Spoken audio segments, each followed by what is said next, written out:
Good morning. Thank you all for joining us today. The American public have been crystal clear.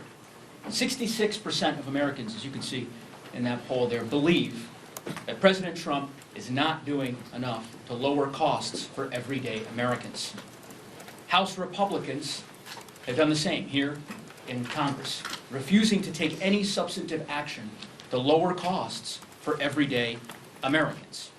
And now, of course, as we speak, congressional Republicans are laying the foundation for President Trump and his administration to rip off American taxpayers. House Democrats won't stand for it, and I want to yield to start the esteemed ranking member of the House Budget Committee, Brendan Boyle, to discuss this further. Well, thank you to Assistant Leader Neguse as well as my other colleagues who are here today. Just minutes ago, House Republicans finally released their budget resolution, and I congratulate them on reaching a landmark agreement amongst themselves, we think.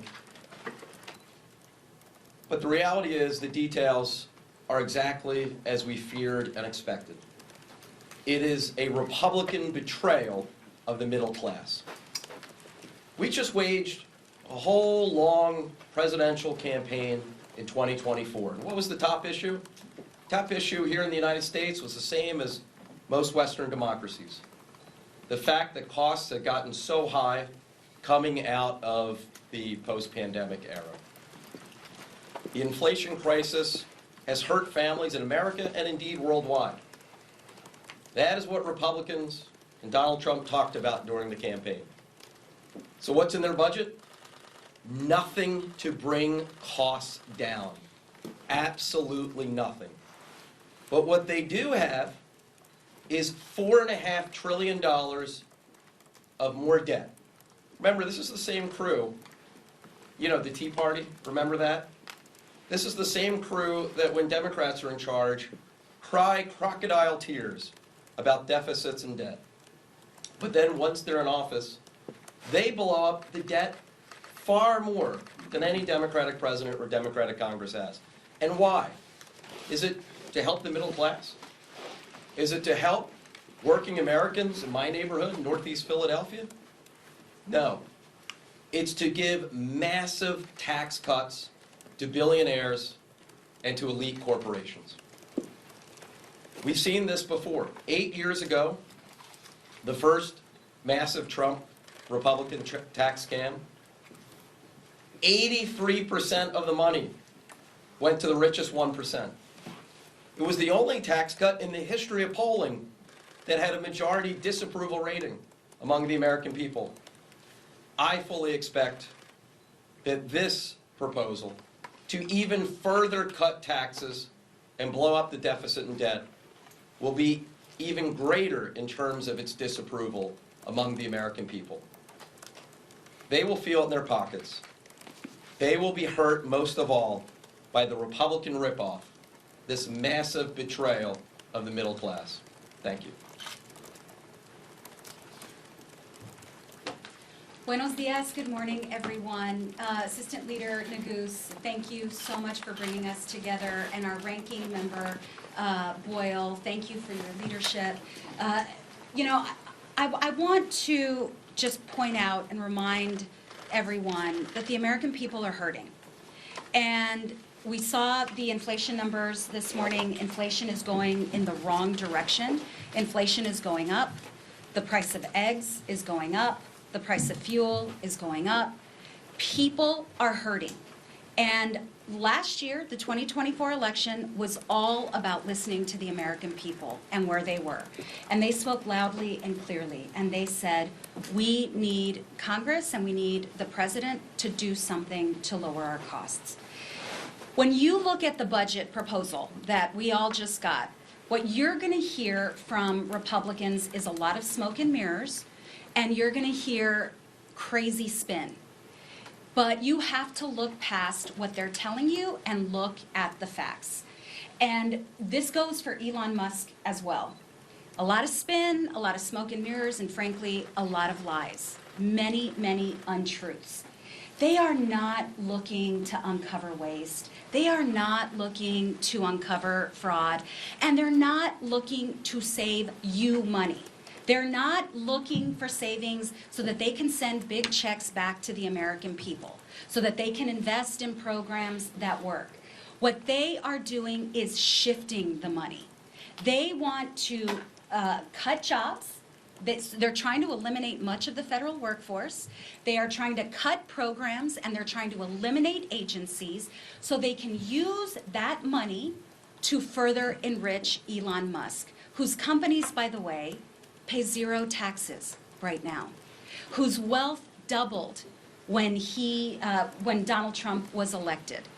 And when you look at what Donald Trump has done, not just with this budget and what congressional Republicans are doing, but giving his billionaire donor, his biggest donor, free rein over the federal government, we are seeing exactly what they are doing. We're asking the American public not to be fooled.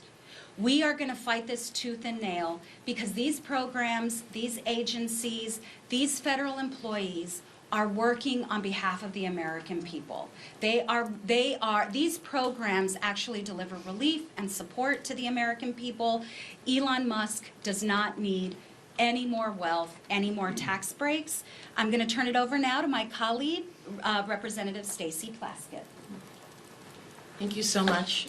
Thank you, Assistant Leader Neguse, for convening us, and of course, to our fearless leader on budget, Mr. Boyle, thank you for having us.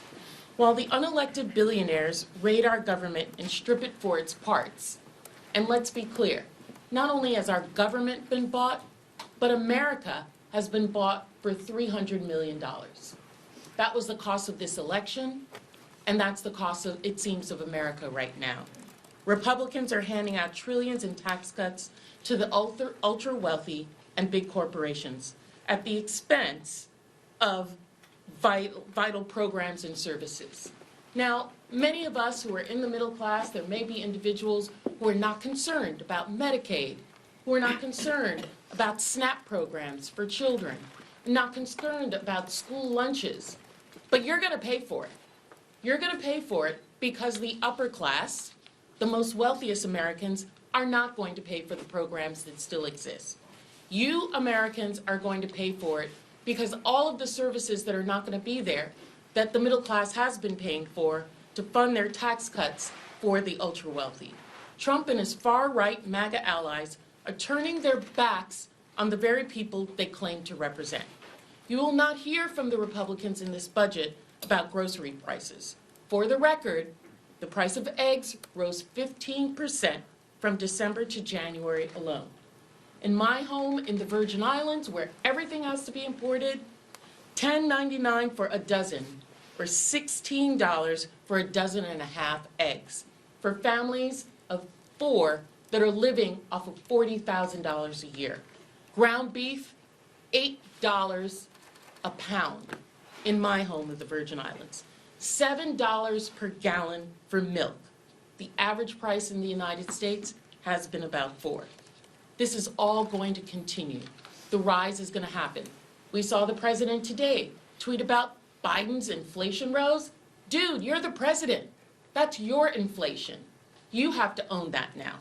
House Republicans are pushing massive cuts to ensure that the ultra-wealthy, the billionaires like Musk, get their cost cut. As you've heard from Ms. Escobar, much of this is being done to pay for this $4 trillion is through government programs that they are stripping away. Their plan forces the middle class to foot the bill for handouts and actually does nothing to lower costs or help everyday Americans. Nearly 8 million Americans receive health care through Medicaid and the Children's Health Insurance Program, which provide critical care throughout all stages of life. Medicaid covers everything from childbirth to nursing home care and everything in between. While many Americans struggling to put food on the table, the Supplemental Nutrition Assistance Program provides critical support for 40 million Americans, including children, seniors, veterans, working parents. All of that will go away through this new tax scam that they are working on. This is, in fact, a betrayal of the people that elected them. This is a betrayal of all Americans, and the Democratic caucus is not going to stand for it. We are going to continue to inform you and to continue to fight. At this time, I want to introduce a great member from the state of New York, Mr. Tonka. Thank you, Stacy. I'm Paul Tonko. I represent the capital region of New York State. And earlier you heard Ranking Member Boyle indicate that this Republican budget plan does nothing to reduce costs. As a longstanding member on Energy and Commerce, which covers the healthcare issues, I can tell you, many in my district are frightened about this talk about the attack on Medicaid. It's a revenue stream that is very much part of accessibility, affordability to sound health care. While Republicans have tried to shove their plan that cuts massively into various programs to satisfy the thirst of their donors and the wealthiest Americans, now everyday Americans are going to be asked to shoulder the cost. Totally unfair, insensitive. They are already implementing their plans to gut the agencies that serve as watchdogs against wrongdoing and support our national security, and those programs that protect our public health measures and the well-being of Americans. Make no mistake, today they're going after USAID, EPA, the Department of Education, and the Consumer Financial Protection Bureau.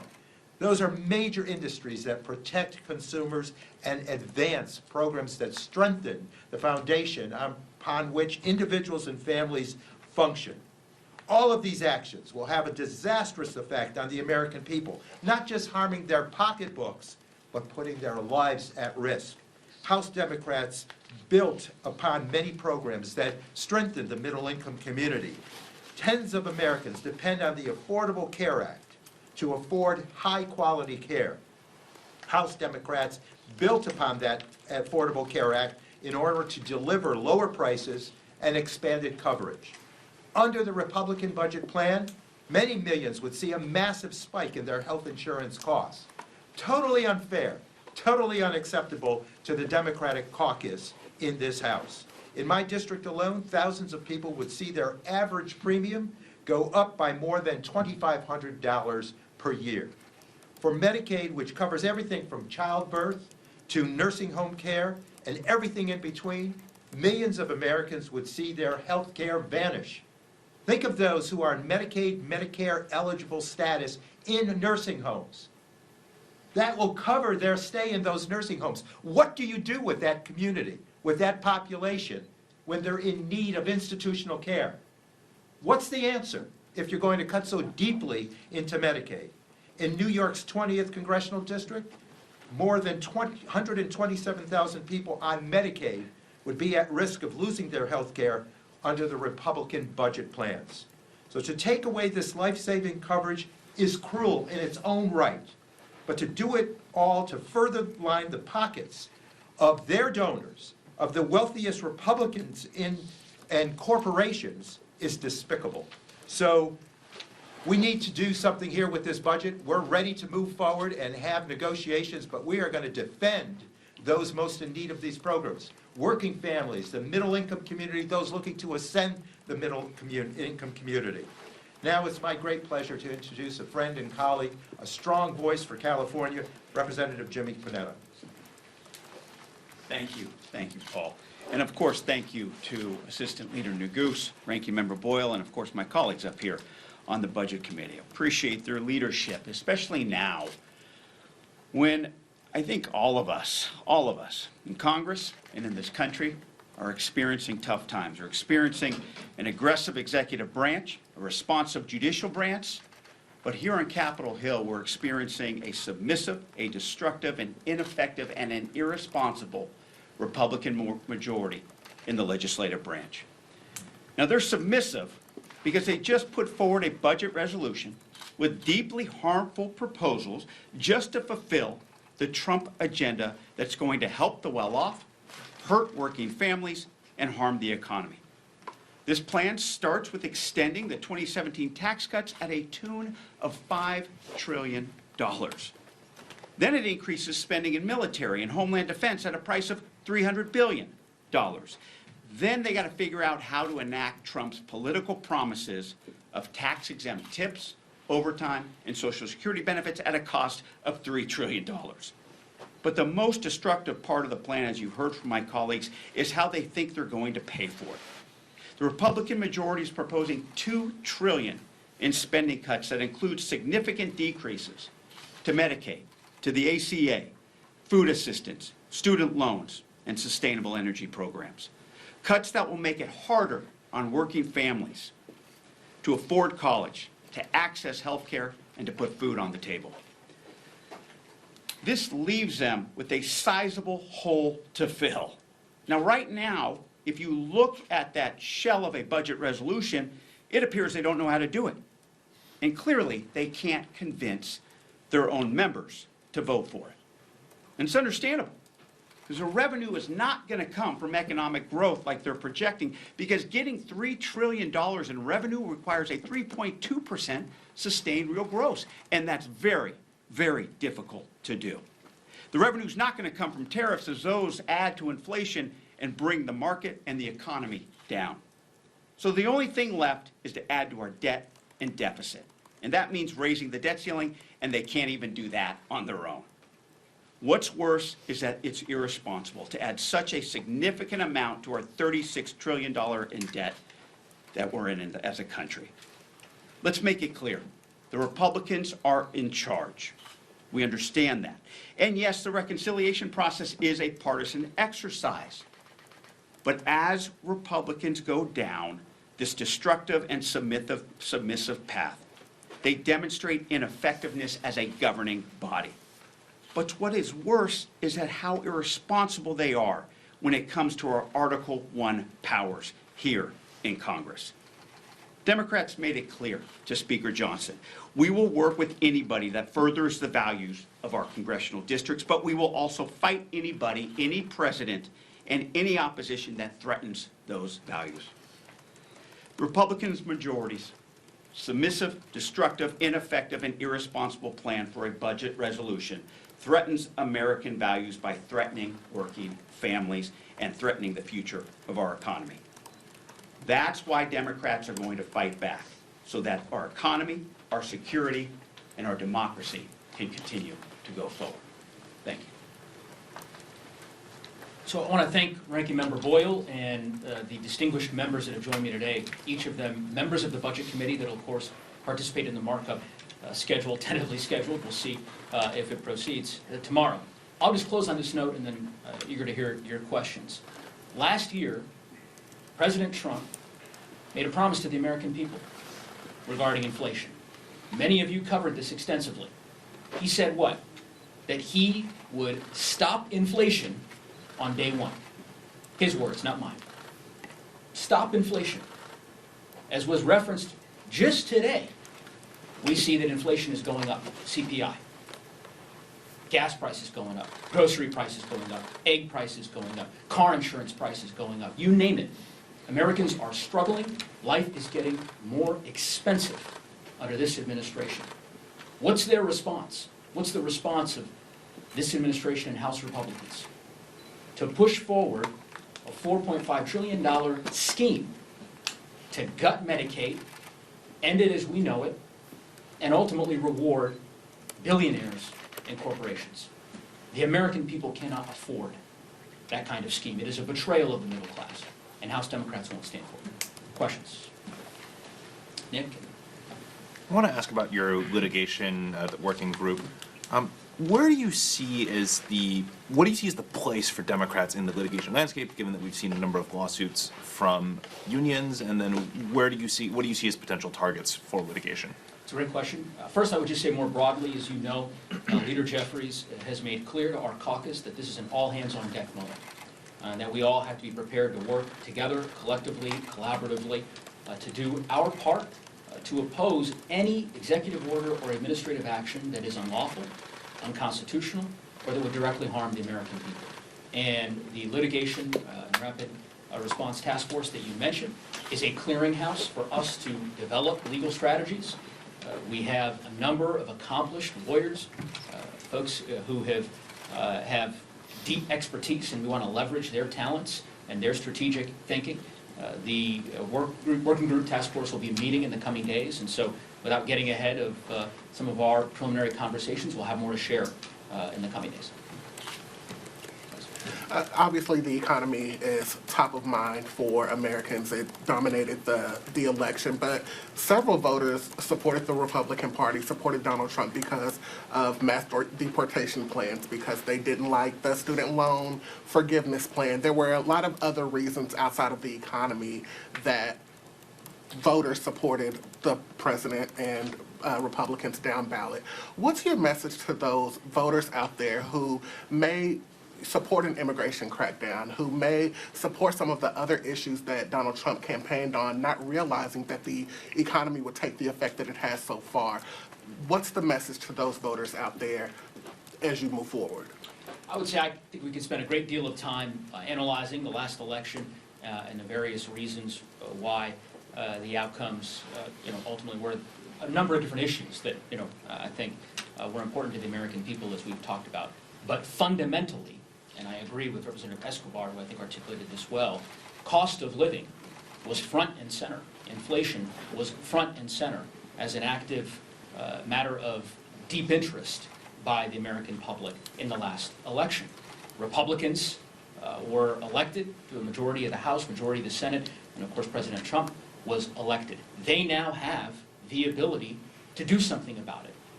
The question is why they aren't doing something about it. And you don't have to take my word for it. The CBS poll tells you all you need to know. 66% of Americans believe that this administration isn't doing enough to lower costs. That means Democrats, that means independents, that means Republicans. It means Americans who are struggling to survive each and every day, from Colorado to Texas, New York to California. They are asking us, and we are asking this president and House Republicans, why? Why not address cost of living? Why break your promises that you made to the American people just a few short months ago? I think it's a fair question, and I hope it's one that everyone here asks of the House Republicans, who meanwhile are taking every action conceivable to do the opposite. Because we know that this rip-off plan that they're pursuing within the Budget Committee will increase costs, not decrease costs. You don't decrease costs by gutting Medicaid. So that's my view. Yes? Thank you. Veronica with CNN. Can I get you to please address the price, the increase in spending to military and defense and border security? Are you guys going to try and negotiate that number down by any chance? I'm happy to defer to my colleague, Representative Panetta, who's been a distinguished member of the House Armed Services Committee. I would just say more broadly, that will be something that the Ranking Member Boyle, of course with Budget Democrats and Leader Jeffries, will work through in the coming days. The plan, as we referenced, was just released an hour and a half ago, and it is unclear, by the way, that there is any consensus, far from it, within the Republican caucus. I mean, the Republicans are fighting, House Republicans are fighting amongst each other, can't find their way to putting something on the floor of the House. House Republicans are fighting with Senate Republicans, and as Representative Escobar so eloquently put it, meanwhile, over at 1600 Pennsylvania Avenue, the Trump administration is endeavoring to dismantle a variety of different federal agencies piece by piece. So it is chaos and confusion on their side of the aisle, and we'll, of course, have internal conversations about the right way forward with respect to particular reductions or increases, as you mentioned, in that space. I don't know, Representative Bennett, you want to, or Representative Escobar, either of you want to. No, I mean, look, I think it's clear Democrats support strong national security, and we support our border security. And when it comes to these types of increases, as the Assistant Leader said, these are something we'd be happy to talk with them about. As we know, the reconciliation process is a partisan process. They're going to try to do it on their own. But as Mr. Neguse so artfully said, they're having a hard time doing anything over there, especially when it comes to putting together these types of numbers. So they can say they're for strong national security, strong defense, they want more border security. The question is, and they got to answer this, how do you pay for it? Look, we saw in the 118th Congress, they can't govern by themselves. I think we're going to see going forward in the 119th Congress, we're going to be in the same predicament. Hakeem Jeffries has made it clear to Speaker Johnson, we are more than happy to work with you. But if you start threatening our values, if you start threatening our national security, if you start threatening immigrants who contribute so much to who we are in our economy, in our society, for what we stand for with our humanity, that's when we're going to fight back. Can I say, I'd like to add something because I also served, I'm now on the Appropriations Committee, I was on the Armed Services Committee. I have the privilege of representing Fort Bliss, Texas, the second largest military installation in the country. As my colleague, Mr. Panetta, mentioned, we absolutely support a strong national defense and smart strategic border security. What the Trump administration is doing, though, I think especially for those of you looking at Pentagon spending, it's going to be very important for all of us to look at how they are spending those dollars. And I'll give you a couple of examples of egregious waste by the Trump administration, not 1 month into this administration. In my district, the Trump administration is deporting migrants from Fort Bliss using C-17s, which cost exponentially more than the regular commercial flights used by the Department of Homeland Security. And I think part of this is being done in order to, for show, but it is costing the American taxpayer exponentially more, and it's coming from DoD spending. He's also opened up Guantanamo for migrants. We don't know exactly who is being sent there. They claim it's folks with lengthy criminal records.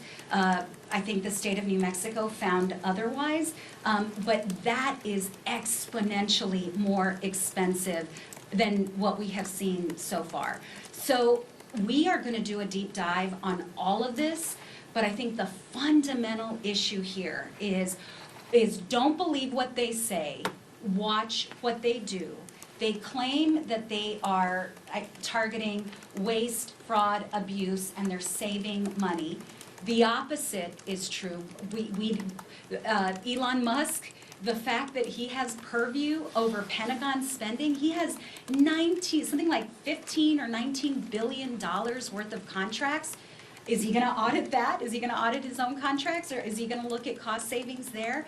This is all smoke and mirrors, and we are not going to fall for this. We're not going to let the American people fall for this. None of this is going to help the pain that Americans are feeling when they go to the grocery store, or when they fill up at the pump, or when they try to save for a house, or when they pay their rent.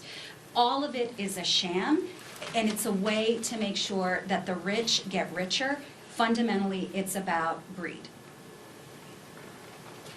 Yes, sir. 2 questions, sir, if I may. The first is wondering if you all had any reaction to Mark Fogel coming back to the U.S. and what the U.S. gave up in order to get him back here. And then second, for you, Mr. Assistant Leader, some of your counterparts in Colorado have warned that these federal funding freezes could affect firefighters who are fighting wildfires. I was wondering if you could talk about what you've seen on that regard. Yeah. With respect to your first question, we would certainly defer to Ranking Member Meeks, who put out a statement regarding that particular release and would be taking lead with respect to answering the specific question you posed about that particular negotiation. In terms of your second question, and I know Representative Panetta feels the same way, wildland firefighters have been on the front lines defending our communities in Colorado and California and Nevada, across the Rocky Mountain West and the western United States. It is unconscionable that this administration issued a federal funding freeze edict that, in effect, at least for a period of time, and we're working our way through this now, did not include an exemption for federal wildland firefighters. This is particularly around the NPS, the National Park Service, and how the federal wildland firefighters are classified.